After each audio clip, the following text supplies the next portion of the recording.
Welcome here to Wake Up Call with Dan Tortora, where sports truly meets that thing called life.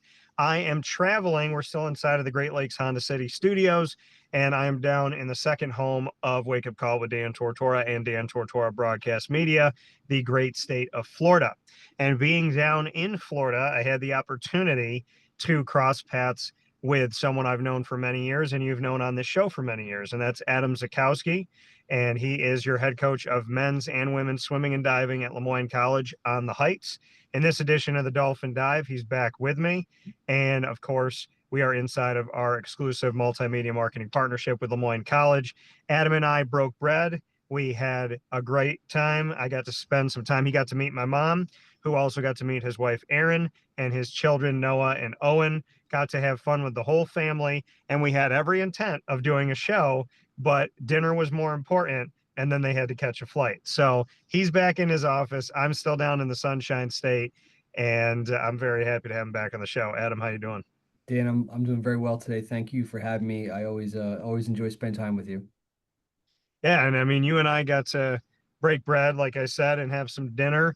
What can you say to that? I mean, we've either been in Florida for the last 3 or 4 times, Mhm. we've either been in Florida at the same time, or we have almost been there, like almost cross paths. So I think for the last 2 or 3 years, we've either been down and didn't set up a time, or we just barely missed each other. This time we actually got to spend some time together, and we Mhm. actually flew down together. Yeah, that was a surprise. So, we kind of found a last minute deal. It was so gray and rainy here in Syracuse for the better half of the or better part of the month that we just need to get away, get some sunshine, and found a couple, less expensive options that we were able to move on and surprised the boys Saturday morning. They woke up Saturday the 24th. They woke up, or well, Aaron and I woke up at 4:30, and we got them up, and they're like, "Why are you guys awake?" And we told them they were going to Florida, and they had this like big like a moment. It was they couldn't believe it.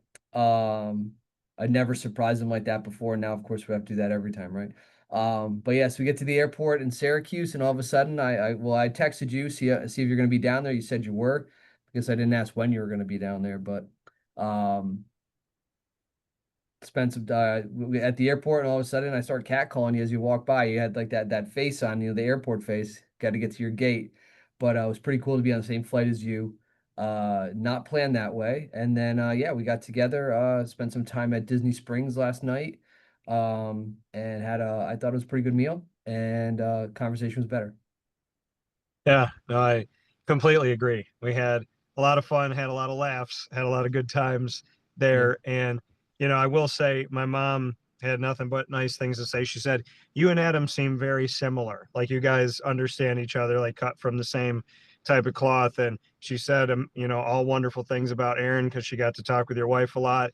And the boys, probably, honestly, one of my favorite messages I've gotten from anybody in I can't remember when is after I had the opportunity to do a piggyback ride, carry Owen to the car and have Noah right there with me as well, and then to get a text message from you and you said the boys adore you. For a guy who's always wanted to be a dad, that was one of the greatest moments. And I said that to my mom from the beginning. I was like, they have done such a fantastic job raising these kids that you don't have to beg them to say hello or look up. They're not on their phones. They're not ignoring everybody. They engage you. They have manners. So shout out to you and Aaron first and foremost for being really, really good parents in a world that I feel like has forgotten that in a lot of ways. And I just had the best time with the kids because I mean, when I'm around kids, that dad mode kind of just takes over and I'm on their level hanging out with them. Yeah, we spend a lot of time, kind of recentering them. They're very energetic, and they're like a lithium ion battery. They're all gas, no brake until there's no more battery left. Um, but with those kind of guys and those kind of kids, I think that it's about that it's consistent messaging, and it's about you know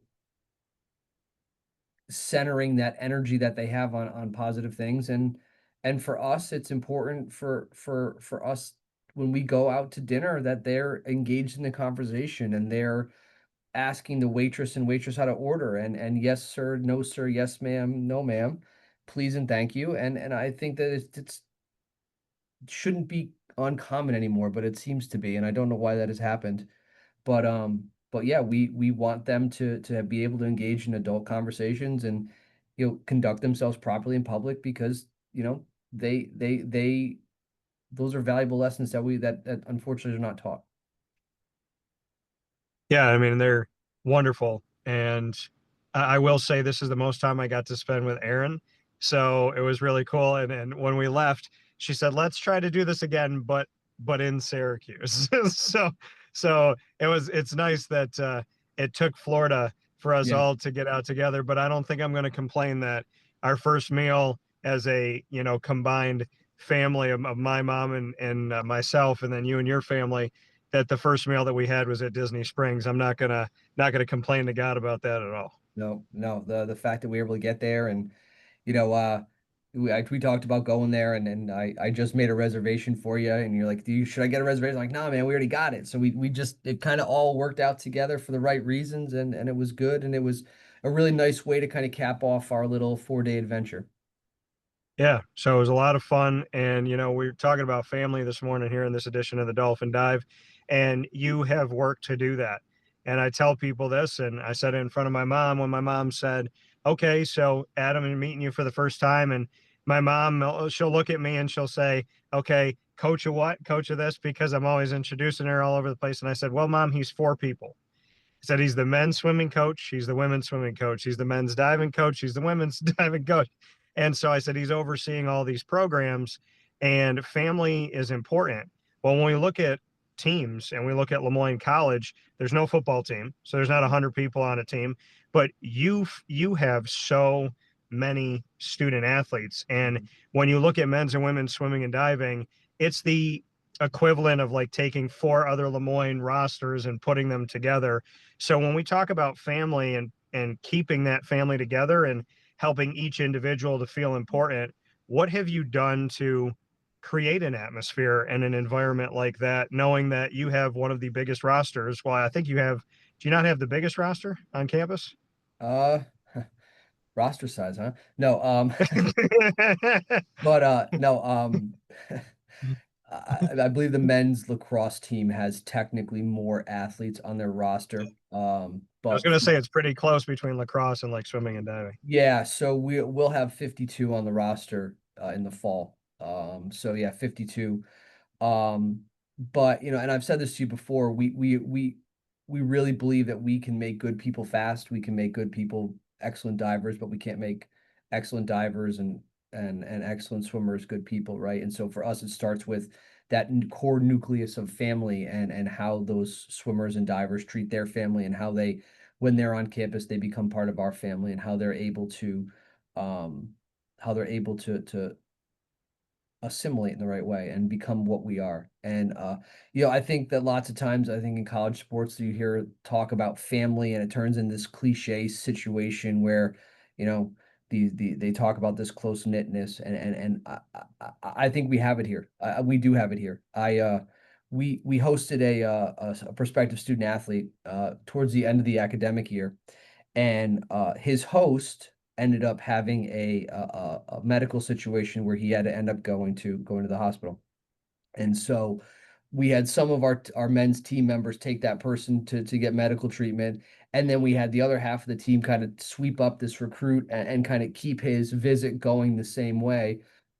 And we didn't miss a beat. And it was one of those situations where um that prospective student athlete, was able to see kind of that family that we have, right? Next man up, who's going to help, this unselfish nature in a world where everything's selfish. And that's what we're looking for. That's what we're building, and that's what we preach every day. And candidly, Dan, that's what I talk to my children about, right? I mean, if I can't have a solid family myself, I can't preach family values. And so for us, it starts in my home, and it spills into, or it continues through the pool, and that's the way it goes. Yeah, and that balance, right? Having your family at home and then having your team that is also a family. How have you navigated that? I mean, you're a structured person, you're an organized person, you're a schedule in advance of the advance type of human human being, but you have two children, you have your wife, and you Mhm. also have four programs in one. How have you learned to be one Adam and yet still do what you need to do? Because, and it's kind of, I almost feel like we should do a segment called Splitting Adam, Yeah. because, when the splitting of atoms and we talk about all this stuff when it comes to science, but we feel like we almost have to become 20 different people. I said yesterday to you when we were sitting down that, I wear 20 hats for my company at least, but the trick is putting that all into one person and being able to go to the needs of each thing that you have. So how do you balance team family and family at home? I don't know if balance is the right word, right? I Okay. think I think it's about trying to be harmonious. And I Mm-hmm. think it's about having the understanding that there are times where I have to be dad. There are times where I have to be Adam the husband. There are times I have to be Adam the friend. There are times where I have to be head coach. I have to be disciplinarian.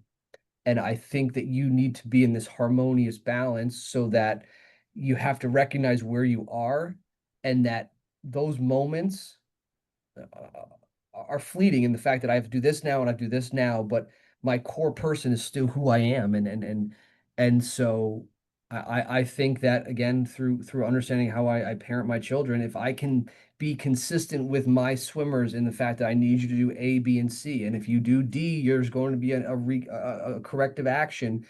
Um, it's the same way I treat my children, right? We kind of do there's this 1, 2, 3 magic book that we read when Noah was very little about this notion of 1, 2, 3, and then kind of get them to refocus in. We've kind of taken a little bit differently, right? We will correct up to 3 times, and then if we don't get that corrective action after 3 times, well then we have to stop and think about our actions and take a time out.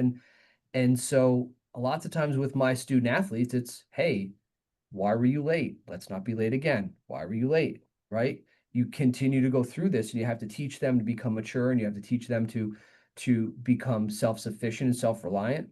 And so if we can't fix that after 3 strikes and you're out, well, okay, then what's really the problem here? And I think that when we look at the core problems of some of these issues, it's not swimming issues, it's not classroom issues. There's something deeper going on. And once you kind of break through and you're able to get into that emotional space with these student athletes and you're able to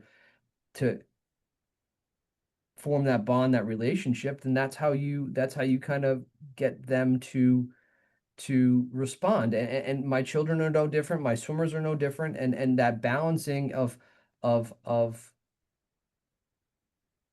that harmony is what you try to strive for. I will tell you the only time that I don't live though that word is when Noah's at swim practice. And I make sure I don't have a swimming shirt on. I make sure I sit in the corner. I make sure I have like no swimming paraphernalia, no stopwatches, no nothing. And I don't coach him. And even though I'm there kind of biting my fingernails and I'm there, come on, you got to do this. I don't do it. I just say, hey man, did you have fun at practice? Did you learn something? Did you listen to the coaches? He said, yeah, dad, I did. And that's for me good enough. And so for me, being dad there in my kind of environment is where I have to be. and and I can appreciate that, when you can sit, and like you said, you might be biting your nails, but you're allowing the coach to coach because you're thinking about, well, what would I want to be, how would I want to be treated in the situation, and how would I want a parent to be with me? So, I mean, that's obviously something navigating right through society of parents and guardians and families, and if they think their child should be here or they should be there. How have you navigated that? Because when you have 50 plus student athletes, that means you have 50 plus families, which means that you have 50 more, you have, so 50 plus student athletes, and then if there's a few to each of them, you have over 100 people that have a thought of where they're where their kid should be, where their niece should be, where their nephew should be, where girlfriend and boyfriend should be. So how do you navigate through not just the needs and the wants of the student athletes, but also knowing that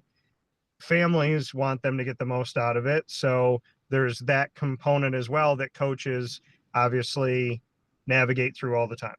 Right. So the best part about being a college coach and primarily dealing with athletes 18 and over is that they and I are together. Yes, mom and dad are in the periphery, but there are things that I can and cannot discuss with parents, right, without releases. And so because of the relationship and the federal and state laws that go with kind of students and what you can disclose to people, it allows me to kind of set those parameters and those boundaries. And then I can't talk to you about what Susie is doing in classes, right? That's not the way this works. You have to talk with your daughter. But what I can tell you is we can talk about the culture of the swim team, and we have a parent volunteer committee, and some of the parents help me with logistics in terms of with food on the road and kind of goodie bags and things like that. And so we can include parents in the team structure as our greatest supporters, but administratively it comes down to kind of what my staff and what we work with the athletes and kind of how we work with them. That's the way it works. It's separate. But what I've learned is that if I can incorporate the parents now, I don't know if you know anything about swim parents, but swim parents are highly involved in the club world. And so the club world and swimming, it turns into the parents are into the booster clubs, or some of these parents ran swim teams in the past. And so they understand the administrative work that goes into running a swimming and diving program for the most part. And so you identify those folks that kind of have that administrative work. And like I said, you get them to be our booster club and our support base. And then before you know it, you have tailgates at swim meets. Yes, we actually do that. I don't, but they do. Um, we have, coordinated colors at swim meets and cheering sections and all of these little things that, make it special. And it's organic, but it's about identifying those strengths of those parents and then giving them that opportunity to take control of what we can let them take control of and letting them run with it. And it provides this dynamic environment. Yeah, and like you said, I mean that involvement, right? Helping people to know that they're appreciated, that they matter, that everyone has a place, has a home. Where you're talking a lot about thinking outside of yourself, and we speak on living in a selfish world. So just what you can say to that point of putting yourself in other people's shoes, which I don't think we see a lot in Right. society. We always hear people say, well, walk a mile in my shoes, but I don't know if many people would even walk 3 steps in someone else's shoes. So to what you were just speaking on, to go a little bit further with that, the importance of putting yourself in somebody else's place and understanding where they're coming from and how that's a part of your life and why that's important. Yeah, so when I was younger, or I was a younger coach, and Aaron and I didn't have children, um, the most frustrating thing people would say to me is, "Well, you don't know what it's like. You don't know, you can't understand." And that always frustrated me deeply because while at that time I did not have children, but what I was doing is I was help teaching hundreds of children, and I had to have a parenting quality and I had to have emotional connectedness with those athletes. And so yes, having your own children and having that experience is vastly different than not. And I understand that, but I always was frustrated by that. But what it allowed me to do was it allowed me to kind of process this notion of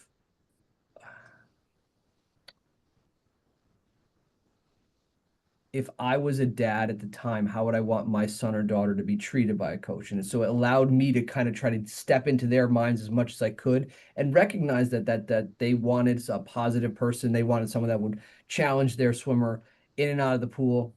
And so that's kind of moved us forward in the same idea, right? I don't have college age children. I don't know what that's like, but I have children and I know the way that I want my children's teachers to address me, and I know the way that I want my children's teachers to address them. And so I mimic that as much as I can, understanding again that I don't have 18 to 22-year-olds and I don't know what that's like, but I do know that those children need that support and that love of their parents. And so I can understand that, and I can understand that when people pick a collegiate program, yes, there's a lot of emotional factors that go into this, but at the end of the day, I sit down with every family and I talk with them and I tell them who I am and I tell them what I do and why I do it. And I see what they are and I see their character. And so these parents, is just as much involved in the recruiting process as the athlete a lot of times, um and that's kind of the way that you balance it all. You know, Adam, not everybody wants to recruit from the grassroots anymore, right? They don't want to necessarily build up the true freshmen, the high school kids and the prep school kids. Why is that important to you? Why is it important to you as a coach, as a teacher, as a mentor, in some cases, a father figure or an uncle figure or a big brother, whatever it may be? Mhm. Why is it important to you in today's transfer frenzy to still want to find the high school and the prep school student athlete and grow them in your program?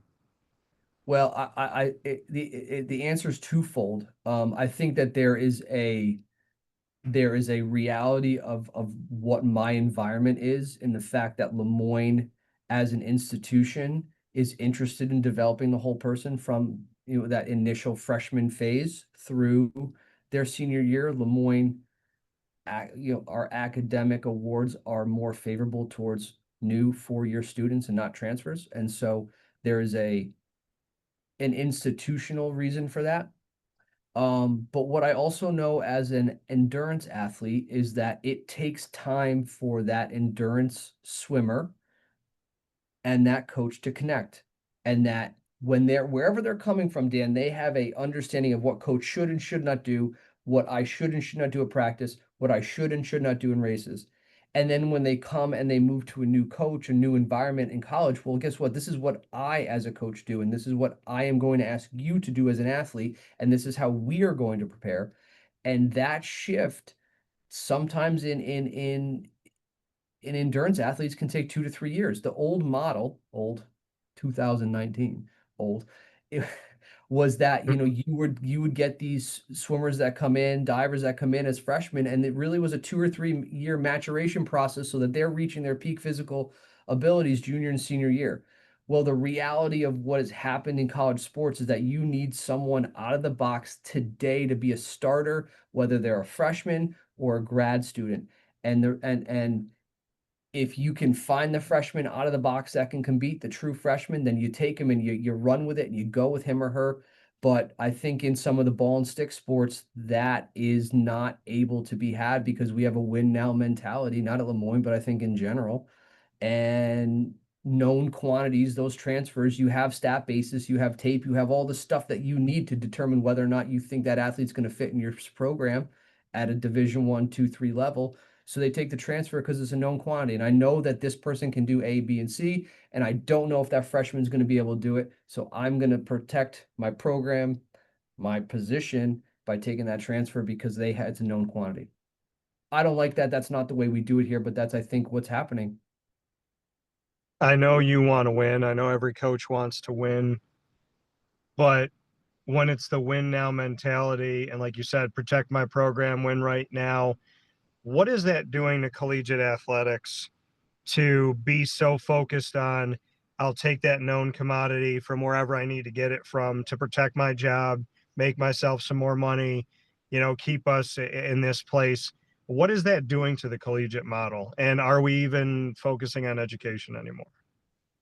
Uh, I think the smaller schools under 2,500, under 5,000 are still focusing on academics because a lot of us smaller institutions are tuition-based revenue models. And because of those tuition-based revenue models, we have to be student first because that's what pays the bills.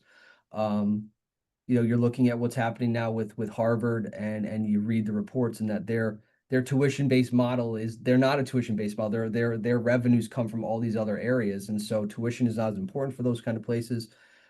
That they can derive income from other places. And so you look at these mega places that can get, $100 million TV deals, right? $70 million profit sharing deals. I don't know if it's about education there anymore, right?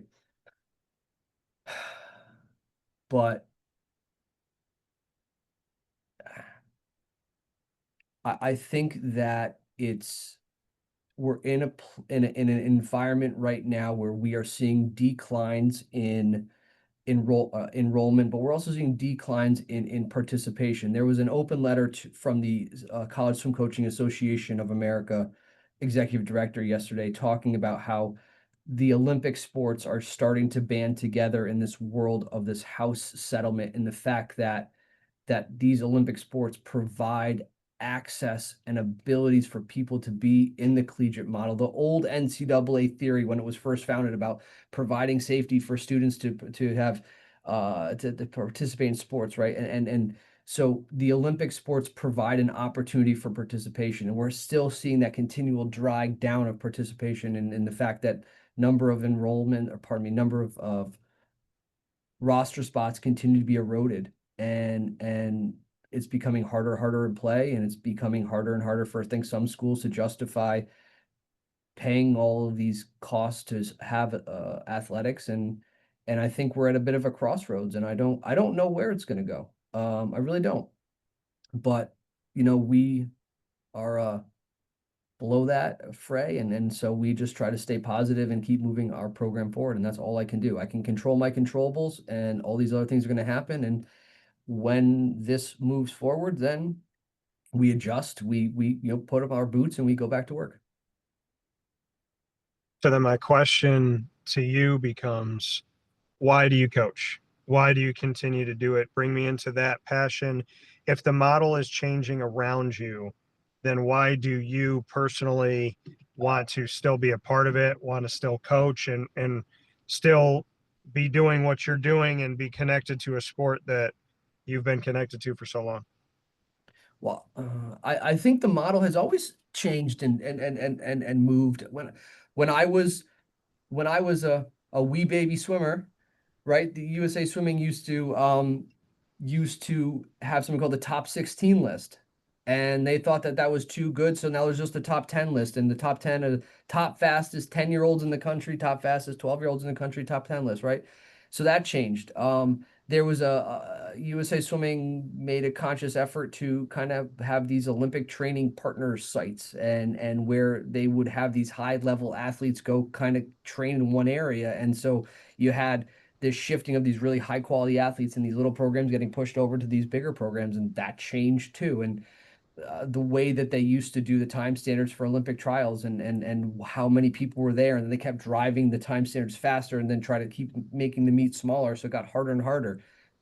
It always changes, right? The whole thing always changes, and right, isn't the motto in business, if you're not growing, you're dying, right? And so it's going to continue to change, but my inspiration of athletes to push them to a level that they've never been, that individual level that they have in their mind that they can't get past, it doesn't matter if that's a medal or not. It's getting them to believe in themselves so that they can achieve something they never thought they can do. And if I can get them to physically do that in a pool with no air, in an environment that's hard, then if I can get them to break that barrier there, then anything they do in life they can break. And so why do I coach? Because I can teach these people, I can guide these athletes to do things they never thought they can do, that then equates them to be better people in society. They become successful, and hopefully they continue that trend with their children. Yeah, and you just brought it up, if you can push someone to go farther than they've ever gone and do things that they've never done, right? To go beyond what they think they can do, to go beyond maybe the belief that they have in themselves, that passion to see somebody else succeed, to see somebody else grow. And going off of that, for you and the team this season and for your staff, we've witnessed record upon record upon record breaking. We saw Lemoyne men's and women's swimming and diving, and you do such an amazing job of promoting this team.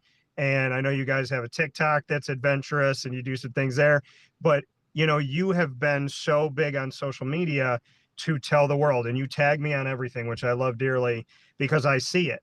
And so I'll be going about my life. It's 1 o'clock in the afternoon, record broken. And I go, okay, repost it, like it, put it back out there. And then I get another message 2 hours later, record broken. And I'm like, wait, didn't I just repost that? Oh, that's another one. And so now I'm reposting that record. And it seemed like every week at times, every couple weeks, Mhm. something was happening. And I mean, that first Division I victory where you called the head of athletics, Phil Brown, and then the second phone call, you called me. And I was down in Texas by Irving, Texas, having a conversation with you, and I was so honored that you called me and that I was, number two, that I was number whatever. And so, I mean, when I reflect on this season from my point of view, and when I reflect on the last 4 years of being Lemoyne's exclusive partner, every year you're telling me about people's personal bests that have been broken, Lemoyne records that have been broken. This is what we did as a team. This is what we did individually. This is how far this young man has come or this young woman has come. This season has been all of that. And it's been so amazing in 4 years to see the continual rising of this. Like you said, if I can get them in a place with no air, where everything's against them and they can succeed here, they could succeed anywhere in life. I'd love for you to just share and reflect on 2024-25, where once again, I was bombarded with messages of, guess what, Dan, we broke another record. Well,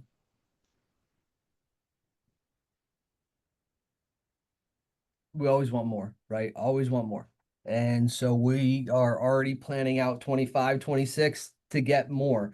But the icing on top of the cake, yeah, we had 20 records, school records broken. And yes, we won our first dual meet and we fought like heck to close the gap in the NEC. And candidly, the gap, there is no more gap anymore, right? We are firmly going to be neck and neck with any of these teams. If and we'll continue to build our resume and we'll continue to be better and better because it's going to happen, right? But I have some of the most competitive people I've ever been around on this team that go way outside the pool. We talk about ways to compete on campus because we know that candidly the other teams can't get in the pool, and I also will tell you that swimmer basketball is about the most brutal thing you've ever watched if you have the displeasure of ever watching that, right? But how do we compete outside the pool? How do we win things that are there's no stats on this? Well, how about this? 700 hours of community service for the swimming and diving team this year. There was a campus drive for items for the campus food pantry, and we donated upwards of 350 items. We had 4 of the top 10 GPAs in the department, of which they were 3.9, 3.95, pardon me, 3.99, 3.995, 3.998, and a 4.0. 40% of the top student athletes are on the swimming and diving team. Our senior captain, Alex Welliver, who you interviewed, was the Volunteer of the Year award because she put in so much time and effort working with various groups through her nursing. We put 32 student athletes on the NEC commissioners or on the NEC winter honor roll, and we put another 19 on the commissioners honor roll, 3.75 or higher, highest in the school. We compete like hell because you know what? Life is about competing. And again, if I can get them to do crazy things in the water, they can continue to do crazy things in life. And I think that's what the spirit of what we have here is that, you know what, you might beat us today, but you're not going to beat us in the long run because we are going to fight like heck to do everything we can to compete every day. I love that. And a final note before rapid fire, going off of that, is as we step firmly into year 3 of this transition to Division One, the decision was made 2 Mays ago, and officially July 1st, a couple of years ago, is when it went into effect. So as we're heading toward July 1st, 2025, we'll be heading into year 3. What have these first couple of years been like in transition to the NEC, to Division One? A pool is a pool. We know that, right? But, and like you said, and I love that you say this all the time, I can make good people fast, but I can't make fast people good. What have you seen from these first couple of years as we step into year 3 of this transition for your program? Well, the most obvious things that we've seen is that the difference in level of competition between Division One and Division Two in swimming and diving is night and day. I would say that the highest level Division Two is just as competitive as Division One, but I think that where we were in the Northeast 10, there was certainly a talent divide amongst the top 3 or 4 kids in the conference and everybody else. And so what you see in Division One is there's no easy victories, there's no easy swims. Everybody is swimming as hard as they can for every place in the pool. And so you better darn well do it now because there's no tomorrow. That sense of urgency is something I've never seen, that we did not see as far as I could tell in a Division II model. But this Division I model is that everyone is fighting for every inch. There's an old picture, Dan, of a pelican eating what I think would be a frog, and the frog's holding the pelican's neck like this, saying, you're not gonna beat me today, pelican. And I feel like that's what this is, right? This machine of Division I is that pelican, and we're not gonna get swallowed by it. So I think that's the biggest thing that we've seen. What else has Division I done for Moyne College, swimming and diving specifically, is that, when I was a student athlete here, Dan, I was kind of unique and odd, because I am. No, I'm just kidding. But because I came from Connecticut, 250 miles from Syracuse, and people are like, "Why in good God's name are you coming to a place like Moyne from Connecticut?" Right? And now all of a sudden, we have recruits and we have students on our team from halfway across the world. We got a guy from New Zealand. I got multiple people from Canada. We have a girl coming in, Caitlin Fawcett from Colorado, and we have multiple men and women from Texas and Florida and the Carolinas, and it just keeps growing. There's a lot of like the cliche of you hear like, oh, blank blank nation. Well, you know what? Lemoyne is turning into that, right? We have people from all across the country, all across the world now, access to athletes who have never had before. That's another one of the big differences that we have. And then I think the other big difference is that, even in the swimming and diving world, when we swam against Colgate, we were on ESPN, right? Patriot League has a ESPN contract. So Lemoyne swimming and diving was broadcast on ESPN. It was probably ESPN 2, 3, 4, God knows what. But the reality of the situation is that we have a bigger spotlight on us than we would have ever had in Division II. And for those things, those are the biggest things that we see. It allows us greater access. We have a bigger spotlight, and candidly, the spotlight's bigger on us, and that's okay. Yeah, no, and I can appreciate that, and from covering Division I, 2, 3, and outside of NCAA, I could definitely understand each of those points that you made here today for this edition of the Dolphin Dive with Adam Zaczkowski, head coach of Moyne Dolphins men's and women's swimming and diving. It's time for rapid fire. You get to ask the first question, Adam. What do you have? Okay. You are down in Orlando. I know you're in the parking lot at Disney. I What are you am looking? Hollywood Studios right now. Yeah. I know, I got you, right? What are you looking forward to today? What's the thing that you want to get in there and see at Hollywood Studios today? Well, I wish that they had my store still. There was this Marvel Star Wars store where it was half Marvel, half Star Wars, which was beautiful and it spoke to my ears. And then they changed it, and I don't know what it is today. I'm always hoping that they changed it back, realizing that they made a mistake. But I would say Rock and Roller Coaster, the only upside down roller coaster in all of Walt Disney World. And I love roller coasters. I don't live in fear. I've been on a bungee cord before in Wildwood, New Jersey. So I would say Rock and Roller Coaster. If I can get on Slinky Dog, and by the grace of God, I'm hoping that I can because I know that one gets busy. And I would say, I mean, honestly, I love so many things about Hollywood, and I worked here and I ran the dining room at Sci-Fi. So I would probably say Rock and Roller Coaster, Tower of Terror, give me some of that, Mm-hmm. and and probably Slinky Dog, and I'll try to do as much as I can. I like their pizza here. I got little spots I go to. The people Mm-hmm. that know our Dan Tortora broadcast media family know that my Disney centric show, Do Diz with Dan with a Z, that I talk about all this and give advice and whatnot. So I have spots where I'll tell people, like, if you're going to Hollywood Studios and you want pizza, this is the best place to go for pizza. Plus you get a little salad. The price is great and it's never busy. So it's little things like that that I try to find, which can make somebody's trip so unique in a place that a lot of people know about. But I'd say the pizza, and I would say the thrill rides, and I'm going to try to get on Rise of the Resistance. Hopefully, they got a way to get a single rider through. That's also the good thing, folks. You have to have the confidence, the courage, and the peace of mind to do things on your own. And when you go to the parks by yourself, you can go on rides so much faster. Single rider, oh, I'd never go to a park. I won't even eat by myself. I won't go to the movies by myself. I'm like, sometimes when you're by yourself, it means you're in good company. So I love going to the park by myself because I will bypass a 2 hour line and have a half an hour, 20 minutes. I went on Expedition Everest 5 times in 20 some odd minutes because they have a single rider line. So I'm going to hope for that line to be available to me, and I will more than gladly go and sit with a random family and be Uncle Dan for 5 minutes so that I can get on the ride a little bit quicker. Yep. My question back to you, if you turned into a Disney character today, I snap my fingers and you become a cartoon character, what Disney character would you be and why? Hmm. I'm gonna go with Maui Okay. from Moana. Okay.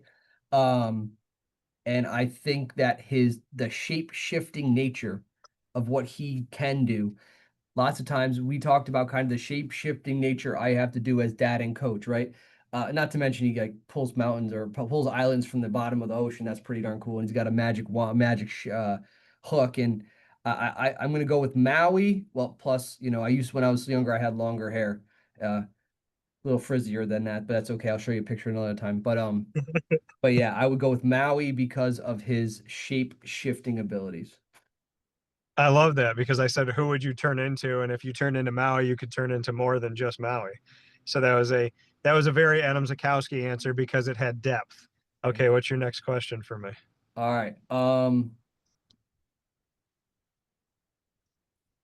know you don't talk a lot of golf, but Scotty Scheffler, PJ champion, Mm-hmm. been on this incredible 18-24 month roll. What Where is the field and why has he had the ability to kind of take control of the PGA Tour the way he's done? I think growing up, there was different names that showed up, and it would be somebody's time, right? It wasn't Tiger's time in the beginning. In the beginning, there was Payne Stewart's time. There's Davis Love's time. Mhm. There's Arnold Palmer, and so on and so forth. And so there's a lot of different people that you got to see over the years, and I think that when it comes to right now, I think it's good to see Rory McIlroy get a victory recently.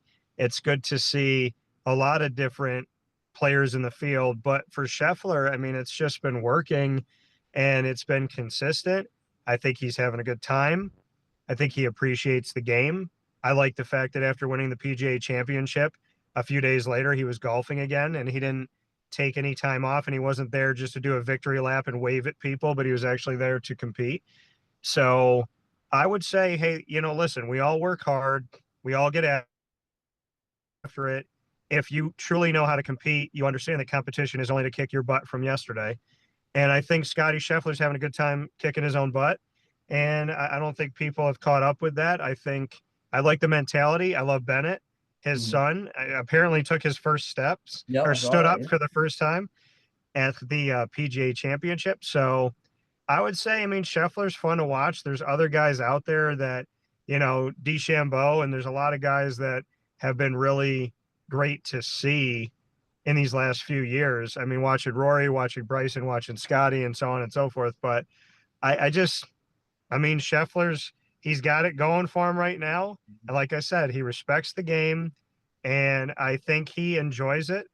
I think his ego is not there because he went and golfed a few days later. He didn't take that victory lap. So I think staying focused on doing what you love, loving what you do, using your talent that God gave you, and then working hard to make sure that that talent's being used to its greatest capacity and appreciating the game. I think Scotty Scheffler is going to continue to win. My question back to you, if you and I were in a four-team golf or a four-person golf event and we were on the same team, what two golfers would you pick to be on our team?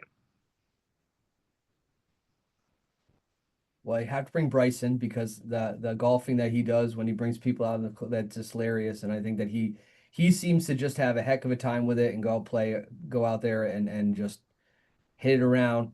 And then I would love to play golf with like an old time guy like Lee Trevino or Gary Player or some of the older guys, Hale Irwin even, that just they could hit incredible shots with technologically inferior balls and um clubs that you and I today would look foolish on, and these guys were hitting darts from 225 yards away with you know literally wooden drivers and these razor thin clubs that look archaic. And so I would love to be able to go watch one of those guys or play with one of those guys with those kind of clubs and watch what they could really do relative to modern clubs.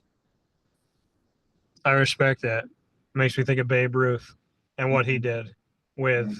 so much less technology and eating whatever he wants, doing what I'm drinking beer, eating cheeseburgers, going up to batting practice with multiple bats in his hand. I mean, the guy was just, he was just a very talented person and didn't follow any of the regimens that they would tell you to follow now. And he was just brute strength. So I Right. can respect that. Right. I mean, Final question. Oh, he was yes, hitting sir. those balls in those parks that were massive. I mean, like Yeah. those old dimensions. He's hitting those things a mile. I mean, how many homers would he had in today's parks with how much smaller they are? It's just it's incomprehensible to consider. No, and I definitely, I mean, and it is, and like different ballparks having different lengths, and this is a home run, and this is not, and the green monster, if you hit it here and you hit it there in another park, it's a home run.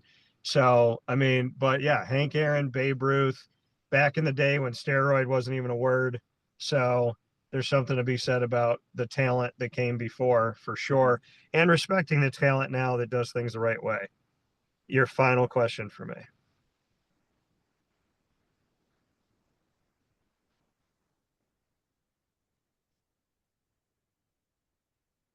You've worked with Lemoyne for a number of years, and you've watched our maturation process from kind of where it started with former AD Beretta.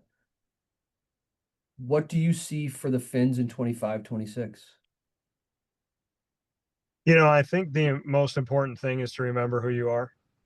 And I think it's vital from the top down to remember that Lemoyne was attractive to people like myself because of what they stand for and what matters to them. And that's what made me want to work with them.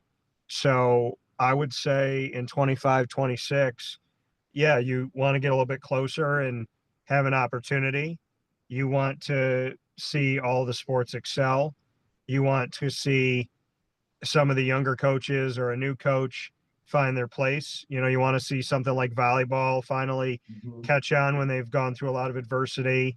You want to see men's and women's soccer to continue to improve because they made such a wonderful opening in regards to how they came into D1 and certain things that they did against competition.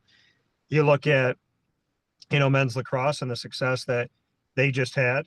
That women's lacrosse has done some good things in history too, and there could be good things that come for that. You look at men's and women's swimming and diving, and the fact that you've always pushed yourselves to consistently beat records and put yourself in an opportunity to be standing up on a stage somewhere.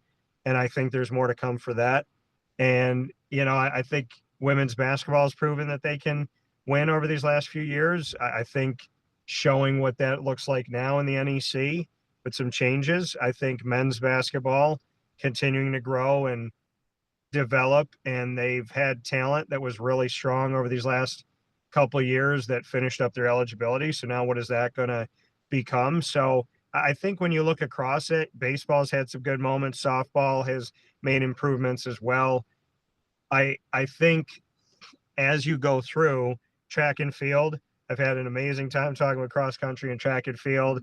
And Mr. Gibson, I have to give him credit. He gave me a very great piece of advice called the 5 minute rule. And so him and I have talked about that.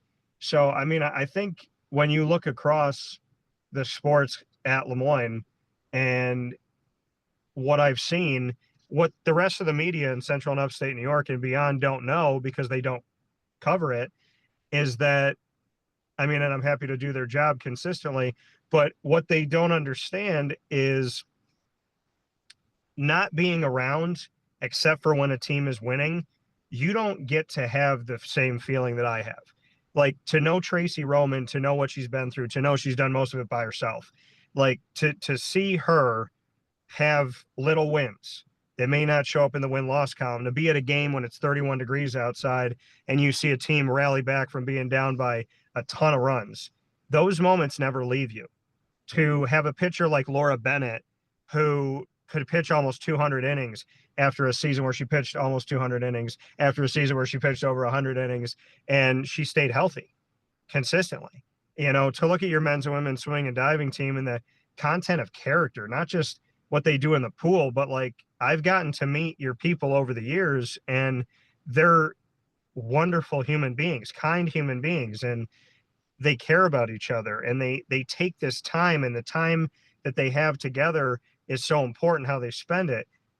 I see Lemoyne differently because I've been their exclusive partner, and it would behoove Lemoyne to continue that opportunity, because nobody could tell Lemoyne's story like I have. And the student athletes are the ones that, I mean, they're the ones that you work with, right? And without them, there's no you, and without the student athletes, there's no athletic department, there's no head of athletics, and there might be no Lemoyne. So, I mean, the student athletes, when they come to me and say, hey, thank you for covering our program, nobody's been here, thank you for caring about us. Laura Bennett just said on our last Dolphin Dive special that, there's nobody she would have rather had covering the student athletes. I mean, the relationships that I've gotten to build, yes, I want to see Lemoyne win. Yes, I want to see consistent success in all 21 sports. And if I forgot anybody, my bad, because it wasn't intentional. Obviously, men's and women's golf has done great things. Men's and women's tennis. Men's tennis has done good things. Jeff Lonzak's building up women's tennis. I'm super excited about that because I love talking with Jeff. And so, I would say in 25, 26 that, I mean, to me, telling the story has been a true appreciation of my life. My dad's an alum. I've gotten to tell the story of a 91-year-old man whose record was broken after 70 years. And I got to sit with his son, and his son and I got choked up, and he looked at his father and said, "You did good, Dad." And I mean, his dad, his little bit of memory loss. And I said, why don't we do this in person? And his dad was like, I'd like that very much, because we were trying to do it over the phone. And they put out all these old stat books and all these old programs. And because he could look at them, he was so on, and his memory was so strong, and it was incredible. And it's one of the moments in my life and in my career and outside of my career that will make me cry happy tears 20 years from now. So what do I see with Lemoyne in 25, 26? Well, if I'm the storyteller, you're going to see a heck of a lot of student athletes and coaches getting a spotlight they'd never get anywhere else, and they never had gotten anywhere else. And you're going to see a school get what I think it should have, which is focus and an opportunity to tell their story. Lemoyne has never truly been respected. And I can proudly say on Dan Tortora Broadcast Media, we've changed that in the last 4 years. And I look forward to continuing to change that in society. I don't know if that's the answer. It's a long-winded answer, but That's all right. Thoughtful. my question, well, yeah, if I don't care about it, I can't do it. My final question for you. Okay, I'll flip the script on me. I have no idea what you're going to say. Because you've worked with me in the last 4 years, you were a right-hand person to former AD Bob Beretta. We met through you working in his office. So you've seen me from his viewfinder. You've seen me from being a coach. You've seen me from being an alum and a former student athlete. Your student athletes have been on my show. So what have you seen in the last 4 years? Well, when Bob took over, we were truly a department in transition. It was on the back third of COVID, but we had not had a full-time athletic director for a number of years.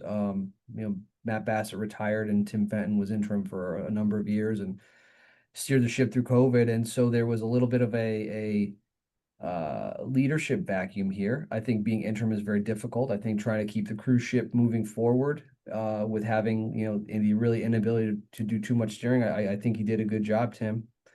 But Bob had to kind of get the wheels on the train back on the track because it was a little bit listless. And so I think what he did is he brought in a culture of accountability. I think he brought in a culture of respect and a little bit of discipline. I mean, yeah, that he came from West Point and okay, but I mean, he was never military, but I think it being around that military kind of mentality gave structure and it gave us candidly a lot of stuff that we needed. We as an institution, as a department, didn't know we needed to do A, B, and C, and yet he came in and said, well, no, we need to do the Dolphin Decree, and yes, we need to have premium seating for basketball, and yes, we need to have more broadcast media, and yes, we need to have these things called visitors guides because this is what everyone does in Division 1, and even though we weren't at the time Division 1, we're doing it in Division 2, and kind of kicking and screaming, he kind of dragged us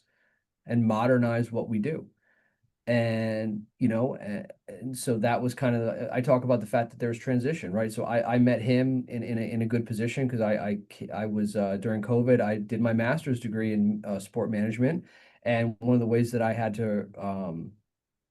to graduate is I need to get an internship, which is a humbling experience when you're 37 years old and you've owned your own business for a number of years and you have to become an intern. I think there was a sitcom called The Intern with Robert De Niro. But anyways, it was a humbling experience to go back to basically kind of being a little bit of the coffee guy. Bob doesn't drink coffee, by the way.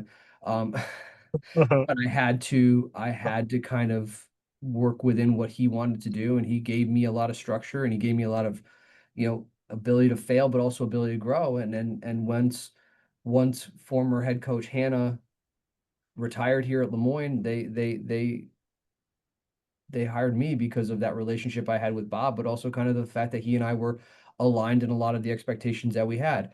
And so there's another transition, right? From one AD to another, then you have a new coach to a new coach. And then through the leadership of the NEC in Lemoyne, we went from NE10 to Division 1 and reclassified. And that took a whole lot of more dragging people over the finish line, kicking and screaming, because it's hard to do this, right? No one ever said it was easy. And it's hard. And I think that Bob made it look as easy as it could possibly be, knowing that darn well it wasn't. And leadership here on campus, getting everybody on the board, that made a big difference. And then, in a strange way, I think that Bob was rewarded. His alma mater called, and they said, "Come and help us." And I think that he's done a really good job at Bonaventure, modernizing that place and bringing that place from kind of a little bit of an antiquated thing, and you can see the progress they're doing, and they're having success across multiple sports on campus.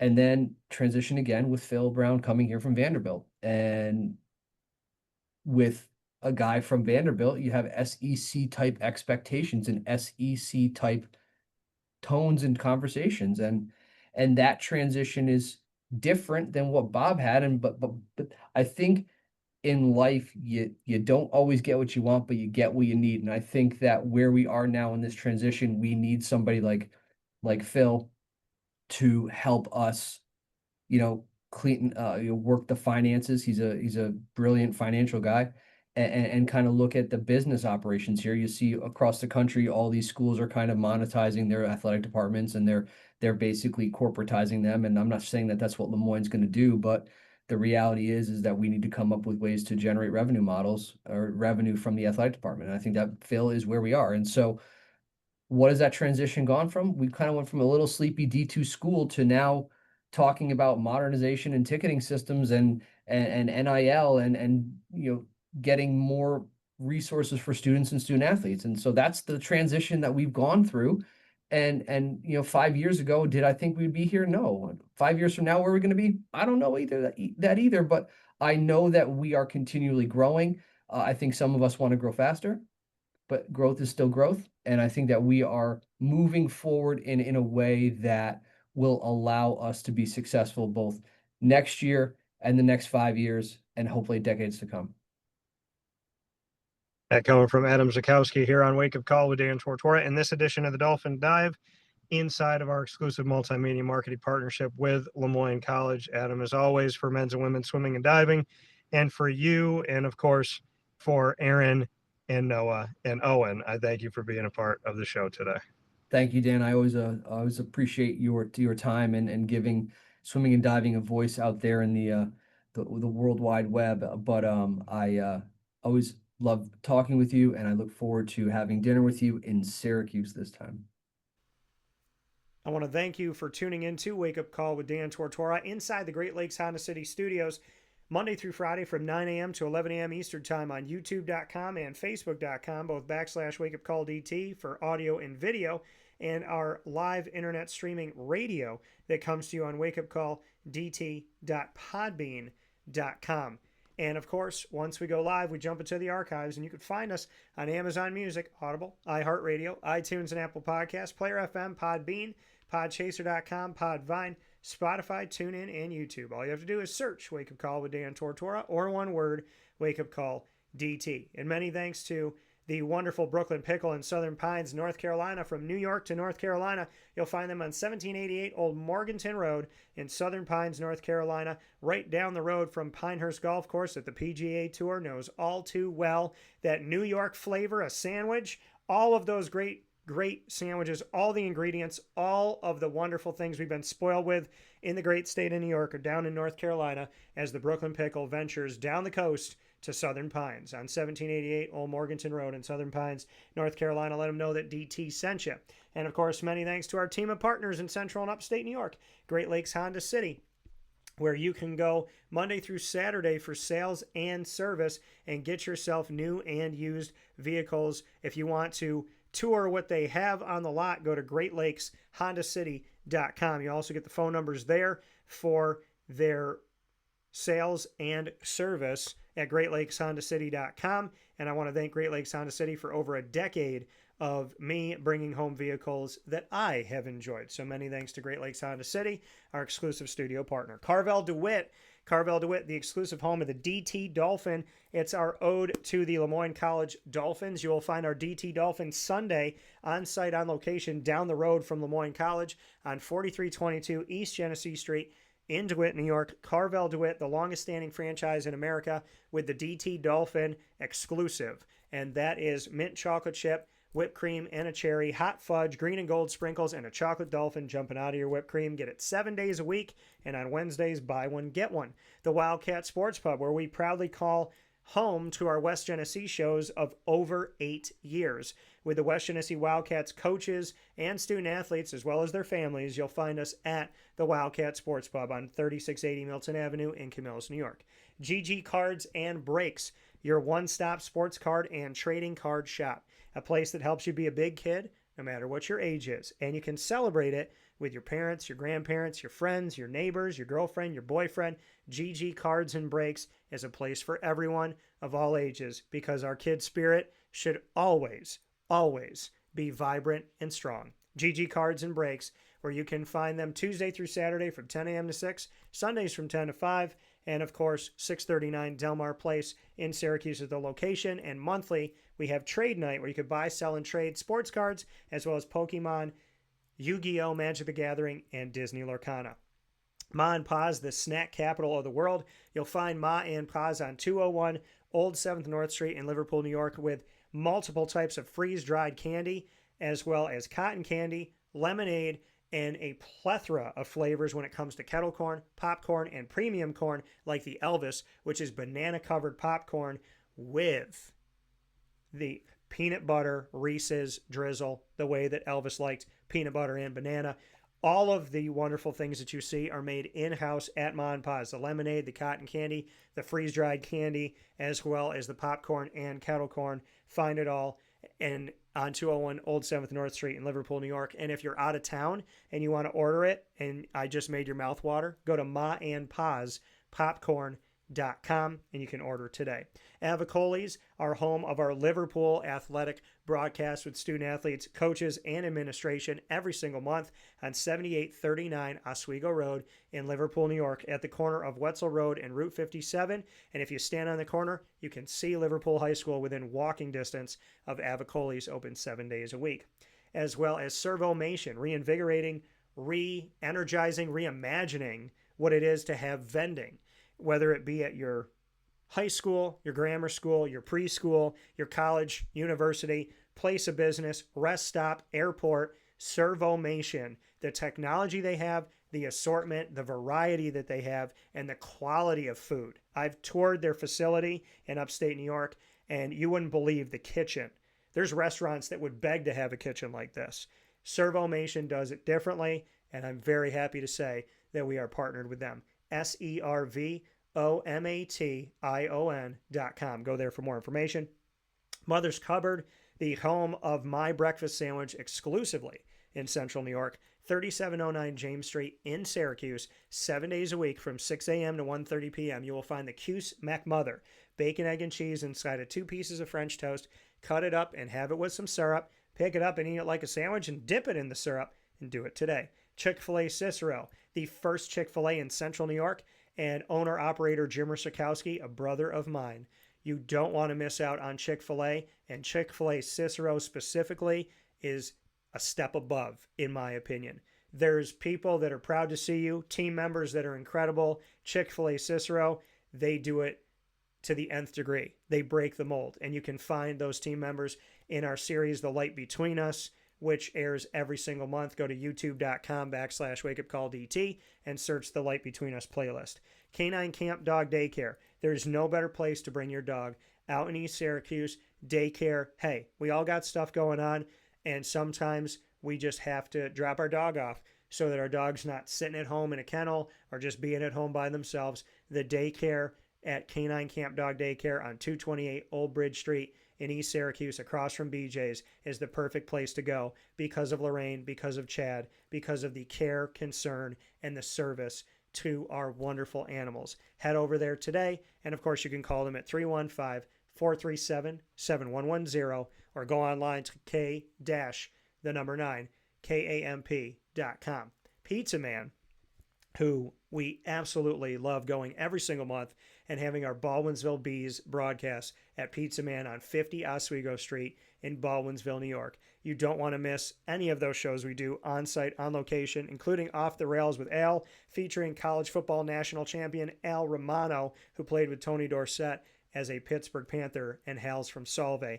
A lot of great things we get to do at Pizza Man. Love the Bees and appreciate the support that you have for their student athletes, coaches, administration, and families. And Brian's Landing, a place that we love to go out to in Jamesville. Brian's Landing, the menu that they have is eclectic. There's nothing on that menu where you sit there and go, oh, okay, like this is what the menu is because these 5 things are alike. No, everything is different. Something for everyone. 6523 East Seneca Turnpike in Jamesville, New York. The perfect place to go with a team, the perfect place to go with a friend, the perfect place to go on a date or bring mom and dad. Brian's Landing makes you feel like you're away from home on a vacation when you're just out in Jamesville by the water. Head to Brian's Landing today. And of course, many thanks to the Moyne College Dolphins, Bryan and Stratton College Bobcats of Syracuse, and the Binghamton University Bearcats for being our exclusive multimedia marketing partners. Moyne, you will find Wednesdays at 9 a.m. Eastern Time during Dolphin Time. And of course, you'll find Binghamton on Tuesdays at 10 a.m. Eastern Time during Bearcat Time. All of our teams are on youtube.com/WakeUpCallDT. Click subscribe, hit the notification bell, find our Moyne playlist, our BSC Syracuse playlist, and our Binghamton playlist. You'll also find the Dolphins, the Bobcats, and the Bearcats by going to WakeUpCallDT.com's homepage and underneath the exclusive partners tab. For more information, go to LeMoyneDolphins.com as well as Syracuse.bscbobcats.com and BinghamtonBearcats.com. For now, from the Great Lakes Honda City Studios, I say God bless, no stress, do your best. This is Wake Up Call. I'm Dan Tortora, and remember, God loves you.